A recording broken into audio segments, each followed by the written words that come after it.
Две возила синоќа гореа на паркинг во скопската населба Ново Лисиче. Станува збор за автомобил марка Fiat Uno и джип Grand Cherokee, и двете со скопски регистерски ознаки.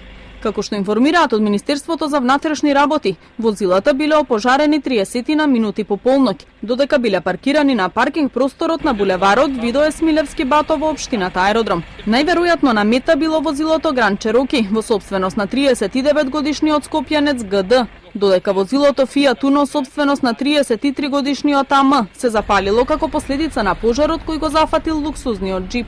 Неофицијално едно од опожарените возила му припаѓало на познат скопски угостител, собственик на Синџир ресторани за брза храна, а причината за опожарувањето наводно била поради барање рекет. Во инцидентот нема повредени лица. Полицијата врши увид за причините за опожарувањето, како и за начинот на кој е извршено.